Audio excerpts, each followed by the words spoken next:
बहुत समय पहले की बात है। राघव नाम का आदमी अपने दोनों बेटियों के साथ रहा करता था। उसके बड़ी बेटी का नाम था सुहानी और दूसरी बेटी का नाम था शिवानी।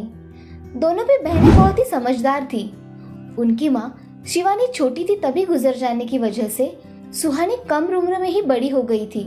वो घर के सारे काम किया करती थी और शिवानी छोटी होने के कारण उसका भी ख्याल रखा करती थी। ऐसे ही कुछ साल बीत जाते हैं। अब थोड़े दिनों बाद सुहानी की शादी सचिन के साथ हो गई। सचिन एक बहुत ही समझदार और अपना खुद का व्यवसाय करने वाला आदमी था। उसके साथ शादी कर सुहानी उसके साथ चली जाती है। इधर शिवानी और राघव अब दोनों अकेले ही रहा करते थे।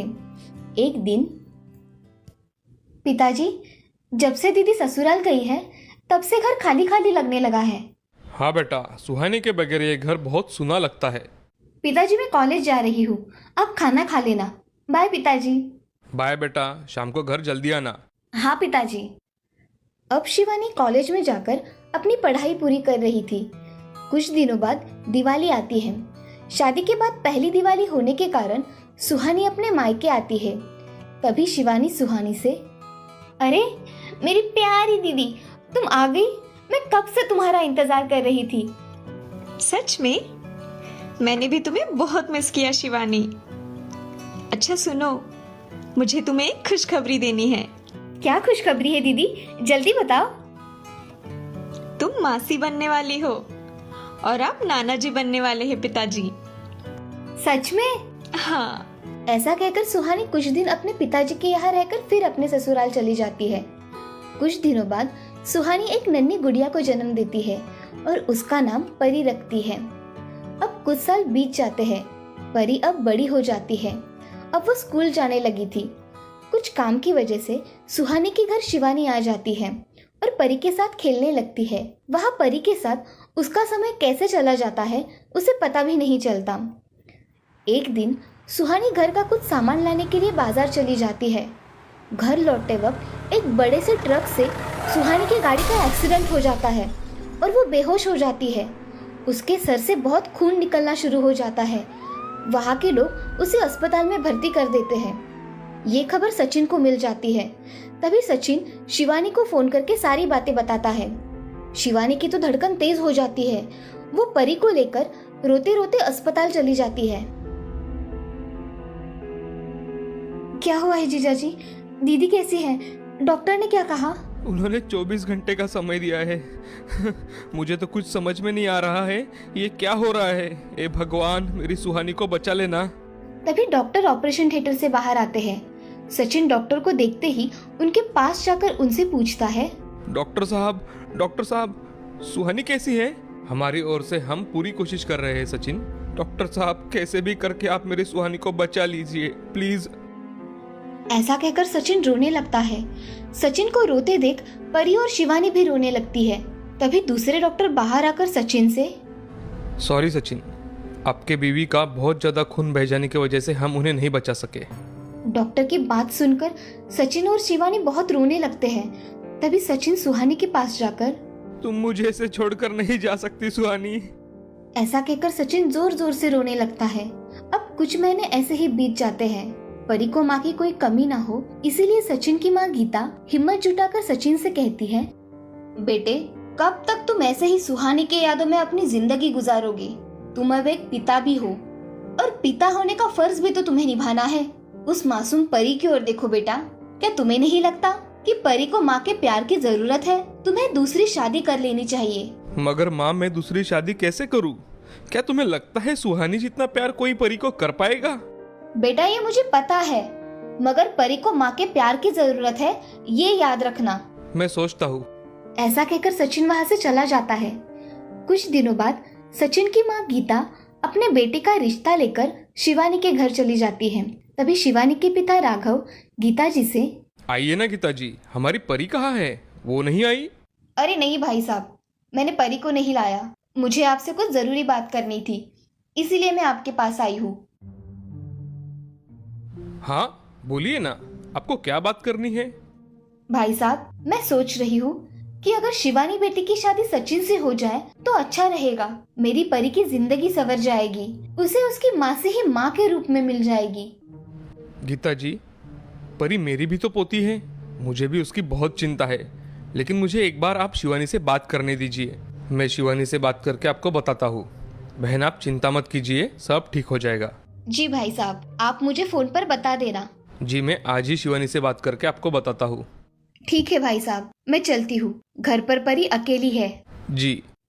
ऐसा कहकर गीता वहां से चली जाती है और राघव शाम को शिवानी से पूछते हैं, अरे शिवानी बेटा, मैंने तुम्हारी शादी करने की सोची है, क्या तुम शादी करने के लिए तैयार हो? जैसा आप ठीक समझो पिताजी। शिवानी बेटे, आज गीता जी हमारे घर पर आई थी। उन्होंने सचिन के लिए तुम्हारा हाथ मांगा है। ये आप क्या कह रहे हैं पिताजी? मैं मेरी बहन की जगह कैसे ले सकती हूँ? मुझे पता है शिवानी बेटा, मगर परी को माँ का प्यार तुम ही दे सकती हो। कोई और लड़की तुम्हारे इतना प्यार परी को नहीं कर सकती। इसलिए मुझे ऐसा लगता है तुम्हें इस बारे में सोचना चाहिए। और हाँ, तुम्हारा जो भी निर्णय होगा मुझे मंजूर होगा। मैं तुम्हारी मर्जी के खिलाफ तुम्हारी शादी कभी नहीं करूंगा बेटा। शिवानी पूरी रात सोचती रही और दूसरे दिन अपने पिताजी के पास जाकर, मैंने बहुत सोचा पिताजी, मैं इस शादी के लिए तैयार हूँ। मेरे परी को माँ मिल जाएगी, उससे ज्यादा मुझे और क्या चाहिए। मुझे तुम पर नाज है मेरी बच्ची। ऐसा कहकर राघव ये बात गीता जी को फोन करके बताता है। गीता भी बहुत खुश हो जाती है। उनकी शादी बहुत कम लोगों में होती है। अब शिवानी सचिन की दूसरी पत्नी बनकर उस घर में आती है। शिवानी का रवैया घर वालों के प्रति बहुत अच्छा होने के कारण वो जल्द ही उस घर में सब सीख जाती है। वो परी का अपनी बेटी की तरह ख्याल रखा करती थी। उसका खाना पीना तथा उसका स्कूल से जाने तक का सारा काम शिवानी खुद से किया करती थी। ये सब देख सचिन की माँ गीता भी बहुत खुश थी। मगर बुढ़ापे में लंबी बीमारी के कारण सचिन की माँ चल बसी। बाद में उनके परिवार में सचिन, परी और शिवानी रह गए। अब ऐसे ही 1 साल बीत जाता है। शिवानी एक सुंदर से लड़के को जन्म देती है। परी भी बहुत खुश थी क्योंकि अब उसके साथ खेलने के लिए उसका भाई आया था। अब शिवानी अस्पताल से घर पर आती है और शिवानी के मन में एक विचार आता है, अब मेरे बच्चे के सारे अधिकार इस परी के साथ बांटे जाएंगे। मुझे खुद को बदलना चाहिए। मुझे मेरे बेटे के बारे में सोचना चाहिए। अब शिवानी का परी के प्रति व्यवहार बदल जाता है। वह उससे सौतेले जैसा व्यवहार शुरू कर देती है। परी को समझ में ही नहीं आता कि उसकी माँ को हुआ क्या है। तभी परी शिवानी से, माँ तुम अब मुझसे ऐसा व्यवहार क्यों करती हो? मैं तो तुम्हारी परी हूँ ना। मैं तुम्हारी माँ नहीं हूँ, मैं मेरे बच्चे की माँ हूँ। तुम्हारी मैं मासी हूँ, समझी? मुझे तुम मासी ही कहा करो और मुझे कुछ नहीं हुआ है। मैं जैसा कहूँ वैसा ही करना, समझी? हाँ माँ, तुम जैसा कहोगी मैं वैसा ही करूँगी। अब शिवानी परी को बहुत भला बुरा कहने लगी थी। उससे घर के सारे काम करवाती थी। ऐसे ही एक दिन शिवानी अपने घर के बड़े बड़े बर्तन निकालकर उसे साफ करने के लिए देती है। तभी परी अपनी मासी से, मासी मेरे से ये बर्तन उठाए नहीं जाते, मैं इन्हें कैसे साफ करूं? वो मुझे नहीं पता, मुझे शाम तक सारे बर्तन साफ चाहिए, समझी? ऐसा कहकर शिवानी वहां से चली जाती है। अब परी को उसकी बात पर रोना आता है और अपनी माँ की उसे बहुत याद आती है। माँ तुम मुझे छोड़कर क्यों चली गई? यहाँ सब लोग बुरे हैं। परी फूट फूट कर रोने लगी। उसकी ये बातें शिवानी के कान पर पड़ती है और वो वहीं से मुड़कर परी के पास चली आती है। क्यों रे परी, अब ज्यादा जुबान चल रही है ना तेरी? ऐसा बोलकर शिवानी उसके गाल पर इतने जोर से चाटा मारती है कि उसकी 5 उंगलियां उसके गाल पर साफ दिखाई देती है। परी बहुत रोने लगती है और रोते रोते अपना काम करने लगती है। काम हो जाने के बाद परी किचन में जाकर खाना पकाने के लिए चली जाती है और तभी उसके हाथ से दूध नीचे गिर जाता है। अरे करमजली, अब क्या मेरा नुकसान करके छोड़ेगी क्या? ये देखो कितना दूध गिरा दिया तुमने। ये सब देख बड़े गुस्से में शिवानी वहां रखी हुई कलची को गैस पर गर्म करके परी के हाथ को चटका लगा देती है। उसे बहुत दर्द होता है। वो बहुत जोरों से चिल्लाती है और अपने कमरे में रोती रोती चली जाती है और वहां जाकर सो जाती है। कुछ देर में सचिन घर आता है तो उसे परी दिखाई नहीं देती। वो शिवानी से, अरे शिवानी, परी कहाँ है? वो खाना नहीं खाएगी? अजय आज खेल खेल के बहुत थक गई थी, इसीलिए परी खाना खा के जल्दी सो गई है। अच्छा। सचिन खाना खाकर सो जाता है, लेकिन उसे उस रात अच्छे से नींद नहीं आती, तो वो परी को देखने उसके कमरे में चला जाता है। तभी उसे उसकी आंखों पर विश्वास नहीं होता। परी का बदन बुखार से गर्म था और परी के गाल पर उंगलियों के निशान थे और हाथ जला हुआ था। ये सब देख सचिन हैरान हो जाता है। अब उसे कुछ समझ में नहीं आता कि हो क्या रहा है। तभी उसने परी को उठाकर बुखार की दवाई दी और उसके साथ वही सो गया। अगले दिन सचिन परी से, बेटी ये तुम्हें क्या हुआ है, मुझे बताओगी? कुछ नहीं पिताजी, वो मैं किचन में कुछ करने गई थी तो मुझे कुकर का चटका लग गया। और ये गाल पर क्या हुआ है बेटा, किसने मारा है तुम्हें? वो पिताजी, मैंने होमवर्क ठीक से नहीं किया, इसीलिए मेरी टीचर ने मुझे मारा। अच्छा, लेकिन परी बेटे तुम्हारी तबीयत तो ठीक है ना अभी? हाँ पिताजी, मुझे अच्छा लग रहा है। आप ऑफिस जाइए। सचिन हाँ कहकर ऑफिस जाने के लिए निकलता है, मगर उसका मन आज कुछ अलग कह रहा था। सोचते सोचते सचिन घर से निकल जाता है और बाहर जाकर घर के बाहर से घर पर नजर रखता है कि परी के साथ हो क्या रहा है। सचिन के जाने के बाद थोड़ी ही देर में शिवानी वहां आती है। क्यों री, तुम्हें समझाया था ना कि पिताजी को कुछ पता नहीं चलना चाहिए, और तूने सब कुछ बता दिया। हाँ, अब तो रुक, देख मैं तेरा क्या हाल करती हूँ। ऐसा कहकर शिवानी फिर से अपना हाथ परी पर उठाती ही है, तभी सचिन घर में आ जाता है और शिवानी से, अच्छा तो ये बात है, मैं सोच ही रहा था परी आजकल मायूस क्यों रहने लगी है। मेरी बच्ची पर तुमने हाथ कैसे उठाया शिवानी? अजय आप गलत समझ रहे हैं, ऐसा कुछ नहीं है।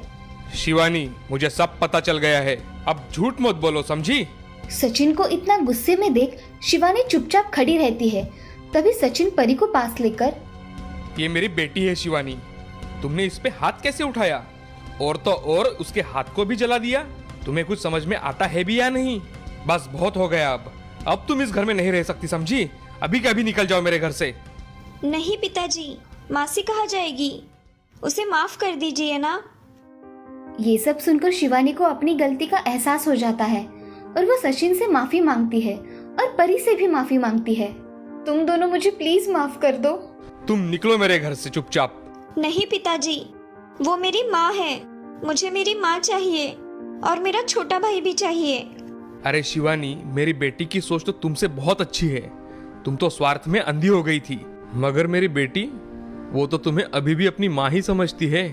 शिवानी अब फूट फूट कर रोने लगती है और परी को गले लगा लेती है और सचिन से कहती है, मुझे माफ कर दीजिए, ऐसी गलती फिर कभी नहीं होगी। मैंने लालच में मेरी फूल जैसी बच्ची पर बहुत अत्याचार किया है, मुझे माफ कर दो मेरी परी। माँ तुम माफी मत मांगो, पिताजी माँ को माफ कर दो ना प्लीज। परी बेटे, सिर्फ तुम कह रही हो इसलिए मैं इसे माफ कर रहा हूँ।